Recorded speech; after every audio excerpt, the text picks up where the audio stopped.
삶 속에서 준비하는 예수 재림이라는 제목으로 귀한 말씀의 시간을 준비해 주셨사오니 은혜를 더욱더 감사합니다.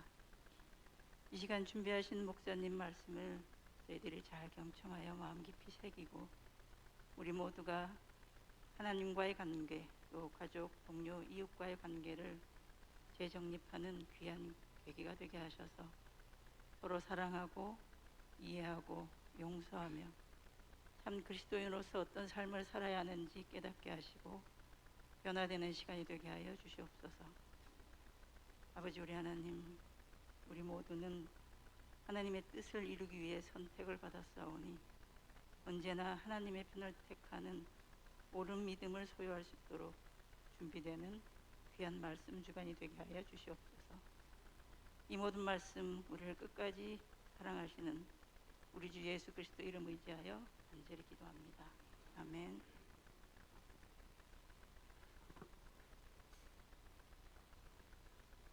네, 진료부와 간호부 에버그린에서 준비한 특창 후에 우리 김권 목사님의 은혜로운 말씀 듣도록 하겠습니다.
안녕하십니까?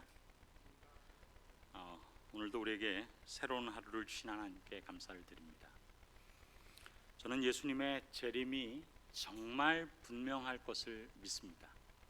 여러분도 그렇지 않습니까? 그런데 우리의 삶 속에서 시달리고 살면 우리 사회자, 우리 성도님께서 말씀하신 것처럼 재림을 도대체 어떻게 준비해야 되는지에 대해서 고민할 때가 많이 있습니다. 어떻게 준비하는 것이 재림을 제대로 준비하는 것인가? 그런 우리에게 위안과 용기를 주는 말씀이 있습니다. 그것은 마지막 날 사건들 74페이지에 있는 증언의 말씀입니다.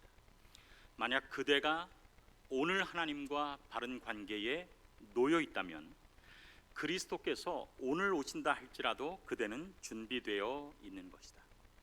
신앙은 관계입니다. 사단은 신앙이 관계가 아니라 무슨 일들을 하는 것이, 어떤 퍼포먼스를 하는 것이 신앙이라고 우리를 유혹합니다. 그러나 예수님께서는 신앙이 관계임을 강조하셨습니다. 특별히 예수님께서 그 십자가를 앞에 두고 신속하게 흐르는 아주 절대절명의 위기 가운데서 예수님께서는 어떻게 우리가 재림을 준비할 수 있는지를 모본으로 보여주셨습니다. 그것은 사람들을 만나서 관계를 새롭게 하는 것입니다.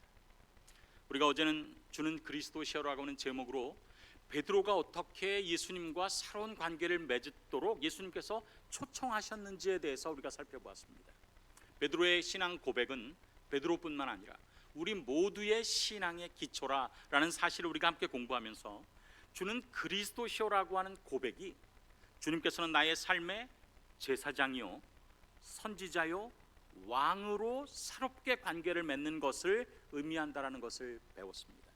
그분은 우리가 어떻게 하는 것이 하나님과 사람 사이에, 사람과 사람 사이에 올바른 관계를 맺는 것인지, 죄의 문제를 어떻게 해결함으로 새로운 관계를 맺는 것인지를 알려주실 수 있는 제사장이시며, 그분은 우리의 앞길에서 무엇이 가장 좋은 길인지를 아시는 분이기 때문에 제사장과 선지자이시면서 동시에 왕이시기 때문에 우리에게 명령하실 수 있는 그런 분이시라는 것을 우리가 깨닫고 우리의 삶 속에서 그분의 명령을 따라 순종하는 관계가 재림을 준비하는 관계라고 하는 사실을 우리가 함께 살펴보았습니다. 오늘 우리는 오늘과 내일 모레는 연기에 관련된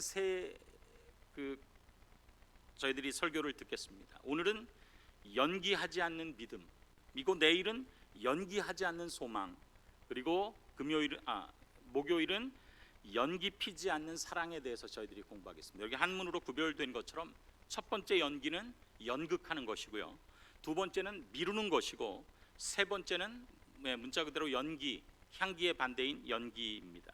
오늘은 저희가 젊은 부자 관원과 삭개오를 통하여서 주님께서 십자가를 6개월 앞에 두고 제자들과 함께 신앙이 관계를 어떻게 맺는 것인지를 어떻게 보여주셨는지를 우리가 함께 살펴보겠습니다.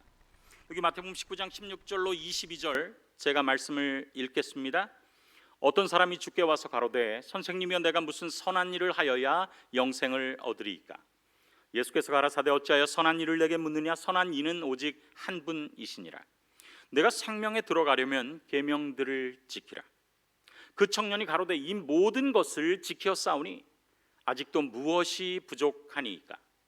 예수께서 가라사대 내가 온전하고자 할진대 가서 내 소유를 팔아 가난한 자들을 주라. 그리하면 하늘에서 보화가 내게 있으리라. 그리고 와서 나를 좇으라 하시니 그 청년이 재물이 많으므로 이 말씀을 듣고 근심하며 가니라. 여러분, 질문 하나 하겠습니다. 여러분, 2002년에 무슨 일이 있었습니까? 혹시 기억하십니까? 2002년에 무슨 일이 있었습니까? 월드컵이 있었습니다.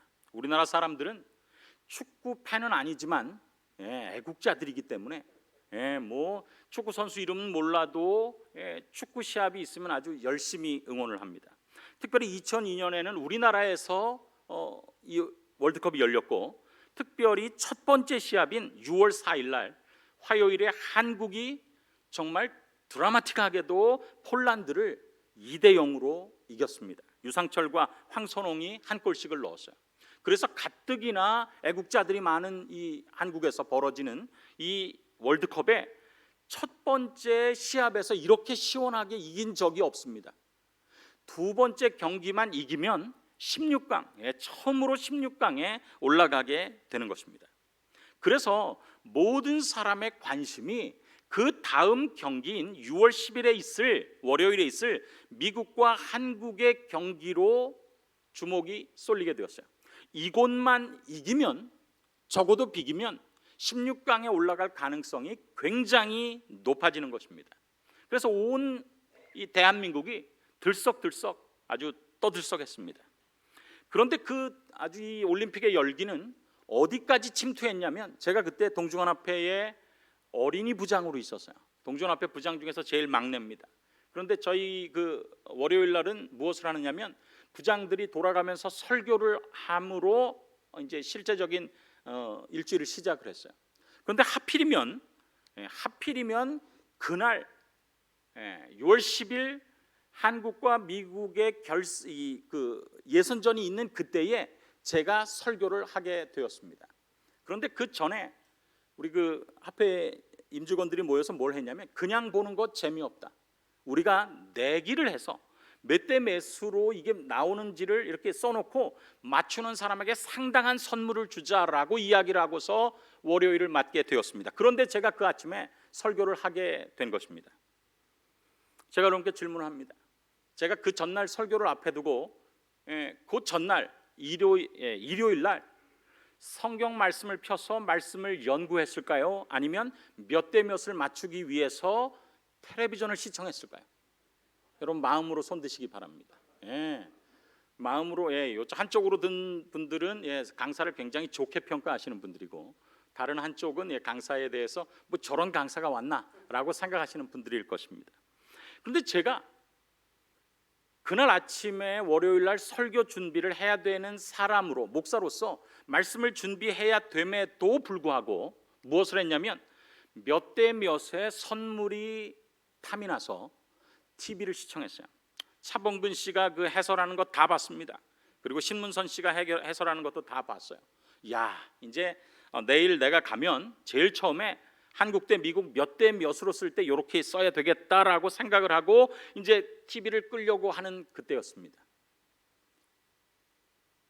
안방에서, 제가 이제 거실에서 TV를 보고 있었는데 안방에서 저희 집사람의 기침 소리가 들립니다.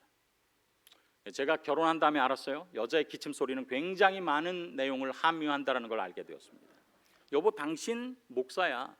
이제 아침에 설교라고 내가 들었는데 빨리 들어와서 자고 아침에 출근해야 되지 않소? 라고 하는 긴 그 말이 기침에 들어있는 거예요. 그래서 제가 들어가려고 이제 하기 위해서 TV를 끄고 가려고 그러는데, 제가 축구는 이 점수가 몇 대 몇인지를 알아맞추기 위해서 애국자이기 때문에 좋아하지만, 제가 정말 좋아하는 운동 경기가 있어요. 그게 뭐냐면 농구입니다.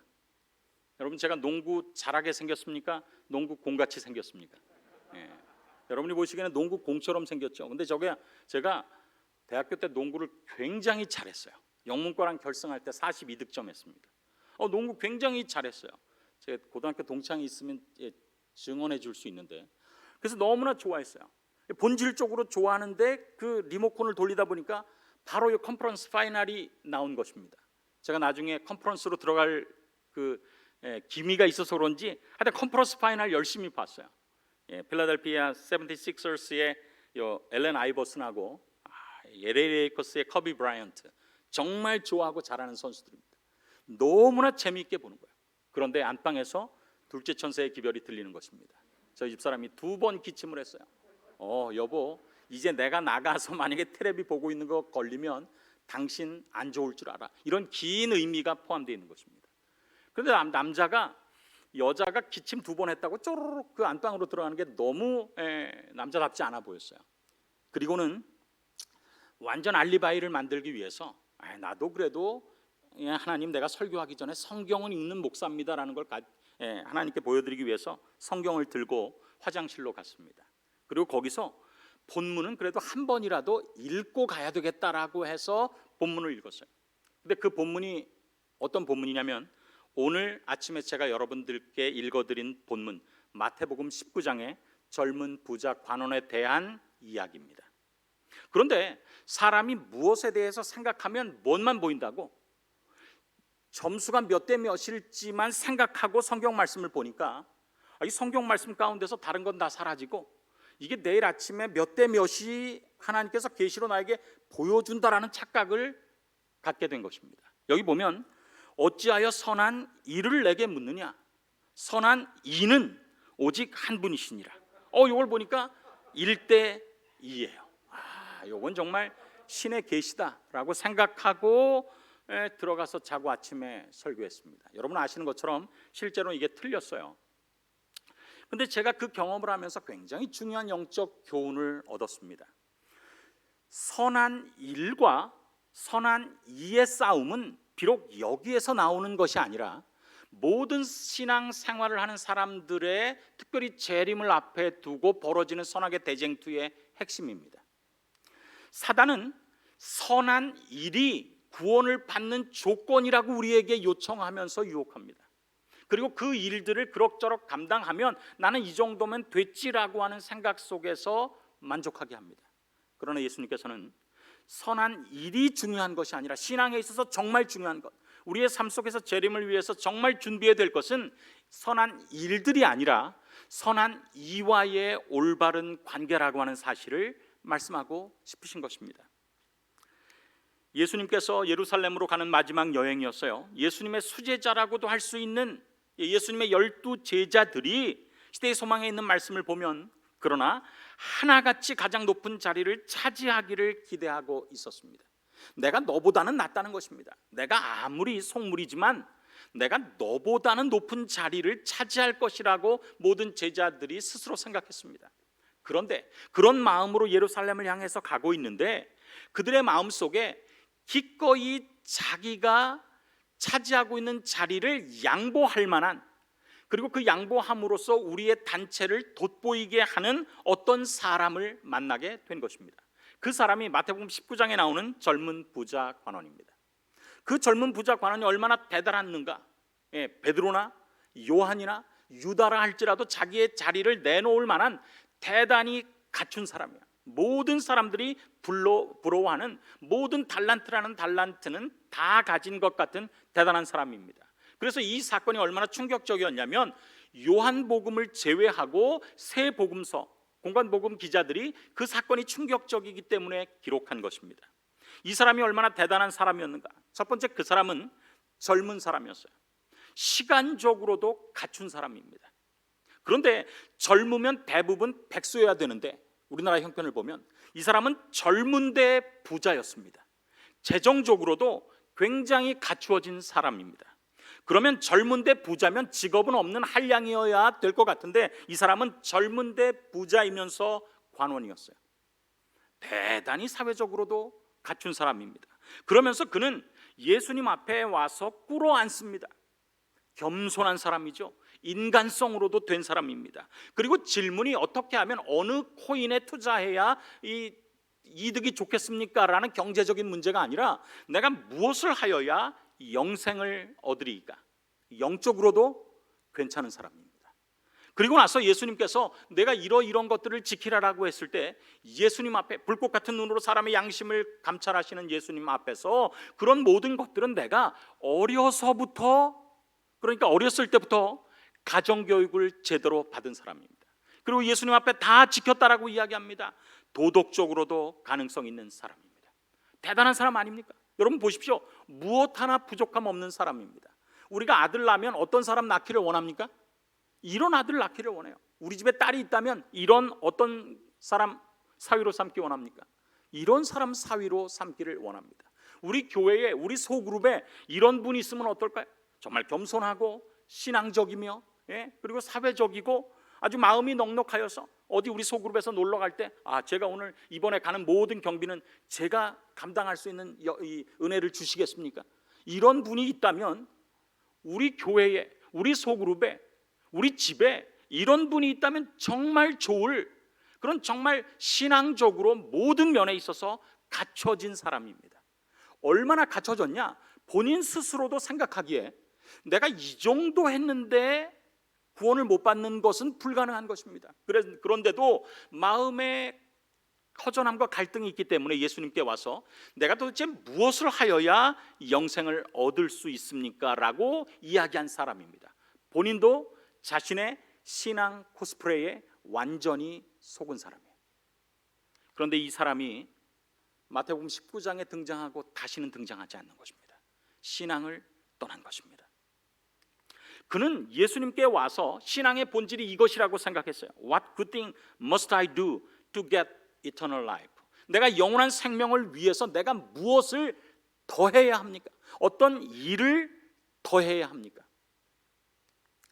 예수님과 그 젊은 부자 관원의 대화에 있어서 이렇게 질문한 청년은 관원이었다. 그는 큰 부자였으며 책임 있는 지위에 있었다. 그는 예수의 제자가 되기를 희망했다. 무엇인가 인생 속에서 채워가면 갈수록 부족한 어떤 것이 있다는 것을 깨달은 것입니다. 그 사람이 참 영적으로도 깨어있는 사람이기 때문에 그렇습니다. 예수의 발 앞에 엎드려 그의 영혼과 모든 인간의 영혼에게 매우 중대한 문제를 성실하고도 열렬하게 질문하였다. 선한 선생이여, 내가 무엇을 하여야 영생을 얻으리까? 이 관원은 자기 자신의 의를 높이 평가했다. 그는 어떤 점에 있어서도 결점이 있다고 생각지 않았다. 그러면서도 완전히 만족할 수는 없었다. 그는 그가 갖지 못한 어떤 것의 필요를 느꼈다. 우리의 처지가 어떠하든지, 우리의 재정 상태가 어떠하든지, 우리의 성별이 어떠하든지 성경에는 무엇인가 생애를 가면서 잘못되었다라고 깨달았던 사람들이 예수님과 만났던 기억들이 있습니다. 왜냐하면 사람에게는 영혼을 사모하는 마음, 영적인 목마름을 하나님께서 선물로 주셨기 때문에 그렇습니다. 여러분, 재림을 앞에 두고 살면서 우리의 삶 속에 이렇게 살면 되지 않을 것 같은 어떤 생각이 있다면 그것은 하나님께서 여러분의 영혼을 뒤흔들어 깨우시는 영적인 목마름을 주시는 시간이라고 하는 사실을 기억하게 되기를 바랍니다. 그러면서 예수님께서 그와 선한 일과 선한 이의 논쟁을 하십니다. 그 사람은 선한 일들을 더해야 구원을 받는다라고 생각하고, 예수님은 선한 일을 아무리 해도 선한 이와의 올바른 관계가 없다면 너의 그 선한 일은 위선이라고 하는 것을 드러내기를 원하시는 것입니다. 예수님께서 네가 계명 다 지켰느냐? 다 지켰다라고 이야기를 했어요. 그러면 너의 소유를 다 팔아 가난한 자들을 주고 와서 나를 조치라라고 이야기를 하시고, 그 젊은 부자 관원은 실패합니다. 여러분, 질문을 하나 하겠습니다. 여러분, 구원을 얻는다는 것이 마태복음 19장에 예수님께서 그렇게 말씀하시는 것처럼 내 재산을 다 팔아서 가난한 자들을 주어야지만 구원을 얻게 되는 것입니까? 그렇지 않습니다. 그렇다면 여기서 구원받을 사람이 얼마나 될까요? 예수님께서 이 말씀을 하신 것은 무엇이냐면, 신앙의 중요한 원칙, 원인과 결과를 혼돈한 그 스스로 착각한 신앙인 연극을 하고 있는 그 사람에게 너의 신앙의 방향이 잘못됐다는 것을 가리키는 것입니다. 우리가 올바른 선한 일들이 나올 수 있는 것은 선한 이와의 관계가 있기 때문에 나오는 것입니다. 열매로서 나오는 것이지 선한 일 때문에 하나님과 구원을 거래할 수는 없다라고 하는 사실을 이야기하시는 것입니다. 만약에 구원이 재산을 다 바쳐야 주는 것이라면 점쟁이의 복채와 다른 것이 무엇입니까? 여기 성경에 있는 말씀처럼 성경엔 신앙의 우선순위가 있어요. 여러분과 제가 오늘 이 우선순위로 주님과의 관계를 새롭게 하면 정말 좋겠습니다. 여기 증언복음 2권에도 보면 모든 교인들은 개인적으로 하나님과 올바른 관계를 가져야 하고 진리를 통하여 성화되어야 한다는 것을 느껴야 한다. 올바른 선한 이와의 올바른 관계를 맺게 될 때, 아래에 있는 말씀을 보면 그렇게 될 때 어떤 일들이 자연스럽게 벌어지는가? 그는 다른 사람들에게 그리스도인의 품성을 나타내고 이기심 없는 본을 보여줄 수 있다. 순서가 이가 먼저고 이와의 올바른 관계가 올바른 선한 일들을 열매 맺게 한다라고 이야기하는 것입니다. 성경도 보면 너희가 나를 사랑하면, 원인이 있을 때 나의 계명을 지키라가 아니라 지키리라예요. 그러니까 너희가 나를 사랑하면 너희의 삶 속에서 나의 계명을 지키는 것이 정말 쉽게 열매로서 있게 될 것이다라고 이야기하는 것입니다. 그리스도의 사랑이 우리를 강권해서 선한 일을 하도록 만든다는 것입니다. 선한 이와의 관계가 선한 일, 행동을 이끈다라고 하는 거예요. 이 반대면 신앙이 어떻게 변하느냐면 스토커로 변합니다. 여기 2016년 2월 3일자 이 연예 뉴스에 양금석 씨를 괴롭히던 최모 씨가 구속됐다, 이게 크게 나왔어요. 한 번도 대면한 적이 없고 없는데 문자만 보면 내가 마치 둘이 사귀다가 내가 도망간 여자 같다. 관계는 없습니다. 전혀 사랑의 관계는 없는데 하는 일들은 사랑하는 사람처럼 하는 거예요. 그게 무엇이냐면 전문 용어로 스토커라고 하는 것이죠. 예수님께서 그것을 그 젊은 부자 관원에게 금세 깨닫게 하셨습니다. 얘야, 너는 성경의 모든 계명을 지켰다라고 나에게 이야기하는구나. 그렇다면 성경의 모든 계명이 첫 번째부터 네 번째까지는 하나님을 사랑하는 것이고, 다섯 번째부터 시작해서 10번째까지는 사람을 사랑하는 것으로 요약될 수 있으며, 두 개를 합치면 사랑이라는 것으로 요약된다는 것을 네가 이미 실천했겠구나. 그렇다면 네가 이야기하는 것처럼 하나님과 사람과의 올바른 관계를 맺었다면 내 소유를 다 팔아 가난한 자들을 주는 것 정도는 너는 아무것도 문제가 안 되겠지 라고 그것을 이야기하신 것입니다. 그런데 내가 어려서부터 계명은 다 지켰다라고 이야기하는 그 청년이 내 소유를 팔아 가난한 자들을 주라라고 하는 그 신앙의 원칙적인 사랑을 네가 가지고 있기 때문에 그 소리를 하는구나라고 예수님께서 말씀하셨을 때 자기 자신의 처참한 모습을 드러내게 된 것입니다. 예수님은 그 젊은 부자 관원에게 꼭 필요한 신앙의 우선순위가 1 다음에 2가 아니라 2 다음에 1이라고 하는 사실을 알려주신 것입니다. 바로 그것이 예수께서 그를 사랑하사 내게 오히려 한 가지 부족한 것이 있으니 가서 내 있는 것을 다 팔아 가난한 자들을 주라, 그리고 와서 나를 좇으라라고 하시는 예수님의 말씀을 순종할 수 없었던 이 젊은 부자의 관원의 신앙이 증명한 것입니다. 그때 제자들이 정말 다 입이 이만큼 나왔어요. 아니 예수님, 이제 예루살렘을 가는데 뭔가 이번에 가면 아주 중요한 일들이 일어날 것 같은데 어떻게 우리 가운데 이 정도로 갖추어진 사람을 데리고 가지 않으시고 그냥 우리처럼 스스로 보기엔 잘났다라고 하지만 객관적으로 아무것도 내세울 것 없는 우리만 데리고 가십니까? 그래서 그들이 불평한 것입니다. 아니 도대체 저런 정도로 갖추어진 사람이 구원을 받을 수 없다면, 도대체 부자가 구원을 받을 수 없다면, 저렇게 갖추어진 사람이 갖출 수 없다면 도대체 구원은 누가 얻는 것입니까? 그때 예수님께서 부자가 천국에 들어가기가 약대가 바늘기 들어가는 것처럼 어려울 것이다.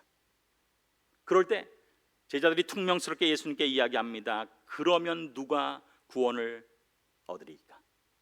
제가 참 감사한 것은 그 마태복음 19장의 마지막에 예수님께서 이렇게 보증하신 것입니다. 사람으로서는 할 수 없으나 하나님으로서는 다 할 수 있느니라.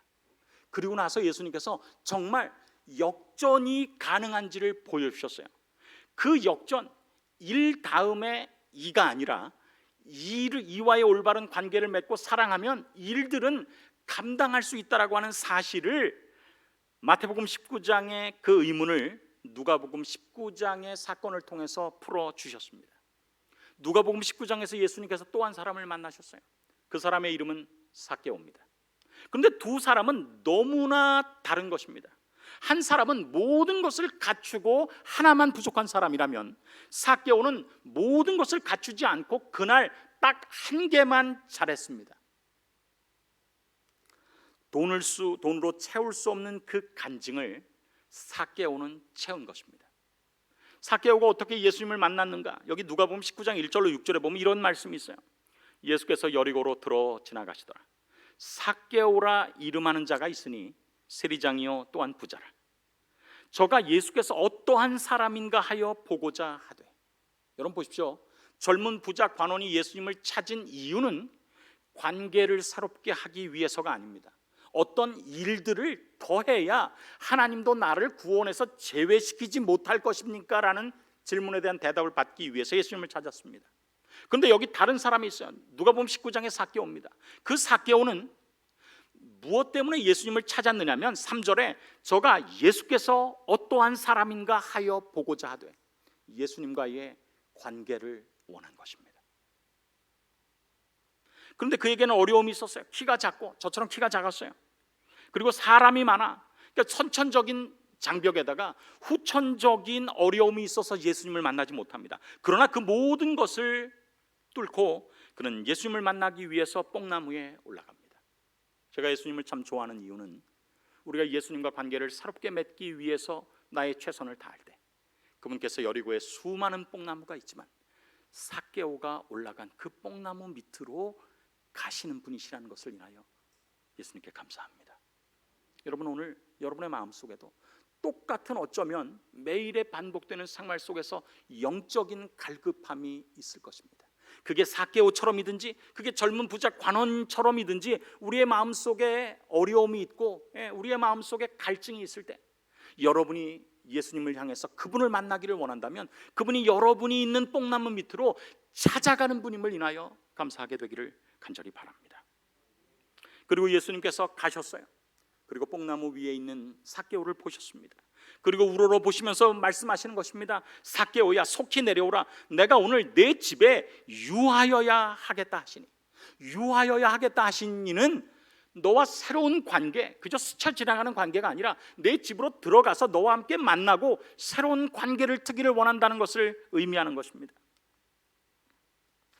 한 사람은 부족한 것 한 가지였지만 그것 때문에 영생을 잃어버리고, 한 사람은 잘한 것 한 가지였는데 그 잘한 것 한 개 때문에 구원을 소유한 것입니다. 왜냐하면 그는 예수님을 보고 영접했어요.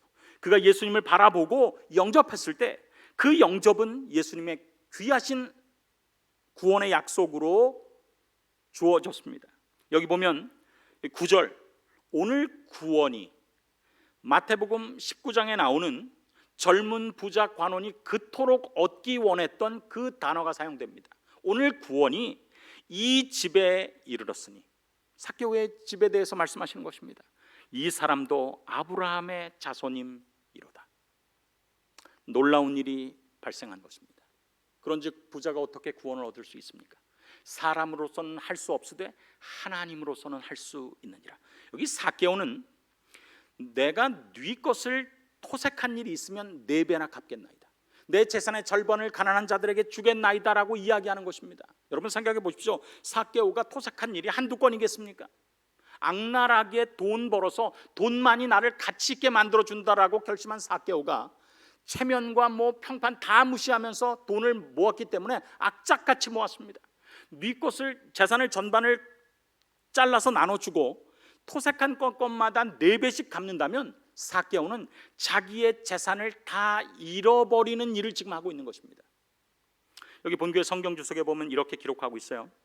자발적으로 배상할 때, 지금 삭개오가 하는 것이 자발적인 배상입니다. 주님, 제가 토색한 것 자발적으로 배상하겠습니다 라고 할 때 모세의 법은, 율법은 뭐라고 요청하느냐면 단지 취한 금액의 5분의 1을 추가하라고 요구했습니다. 이게 계명이 요구하는 것입니다. 그런데 4배의 배상은 재물을 잃어버린 후에 의도적으로 약탈한 행위에 대한 극단적인 형벌 중에 하나였다. 본래의 원래 소유물이나 돈을 배상할 수 있을 경우 갚아야 할 액수는 취한 것에 갑절이 아주 최고로 쳐줄 때 그런 것입니다.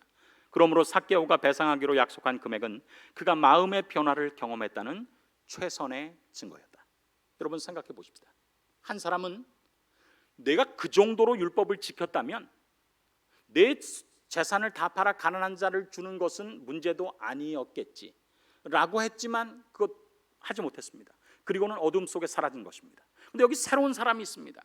똑같이 그는 내 재산을 팔아 가난한 자들에게 나눠주라는 예수님의 명령을 듣지도 않았는데 예수님을 먼저 만났습니다. 보고자 했습니다. 그리고 예수님을 집에 영접했습니다. 결과가 무엇입니까? 내 소유의 절반을 가난한 자들에게 주겠사오며 만일 네 것을 토색한 일이 있거든 4배나 갚겠나이다. 이를 위해서 예수님을 찾은 사람은 그 일을 감당하지 못했습니다. 그러나 이와의 올바른 관계를 원해서 예수님을 찾은 그 삭개오는 예수님께서 원하시는 그 일들을 예수님께서 말씀도 하시기 전에 자기의 삶 속으로 이뤄낸 것입니다. 저는 오늘 여러분과 저와의 예수님께서 새롭게 맺기를 원하는 관계가 마태복음 19장의 젊은 부자 관원과 맺기를 원했던 관계가 안 되기를 간절히 바랍니다. 삭개오가 만났던 누가복음 19장에 예수님과 이와의 올바른 관계가 일들도 감당할 수 있도록 이끄는 그런 만남이 되기를 간절히 바랍니다. 우리가 어떻게 우리의 삶 속에서 예수님의 재림을 준비할 수 있습니까? 그것은 일들을 내가 해야 되는데 이것도 해야 되고 저것도 해야 되고 일들 속에서 이와의 올바른 거래를, 구원을 거래로 만드는 그런 목적이 아닌, 우리가 주님과의 올바른 관계 속에서 그분께서 우리에게 원하시는 것들을 내가 즐겨 복종함으로 주님께서 원하시는 일들을 감당할 뿐만 아니라 주님의 구원에까지 이를 수 있는 올바른 관계에 우리 모두가 되기를 간절히 바라면서 말씀을 마치겠습니다. 함께 기도하시겠습니다. 하나님, 우리 아버지, 우리의 삶 속에서 매일 똑같이 반복되는 이런 삶 속에서 우리가 어떻게 예수님의 재림을 준비할까? 우리의 마음속에 어려움이 있고 갈등이 있었습니다. 그러나 오늘 누가복음 19장과 마태복음 19장의 두 사람을 통하여서 우리가 선한 일들을 통해 구원을 하나님께 협박하는 관계가 아닌 선한 이와의 올바른 관계 속에서 주님께서 나에게 하기를 원하시는 일을 즐겨 감당하는 관계로 새롭게 초청해 주셔서 감사합니다. 아버지요, 젊은 부자 관원처럼 모든 것 갖췄어도 한 가지 부족한 사람이 아니라 모든 것 주님께 부족해 보여도 한 가지를 구하는 삭개오처럼 되기를 원하오니 주님, 오늘 우리의 마음속에 함께하여 주시옵소서. 예수님의 이름으로 간절히 기도드리옵나이다. 아멘.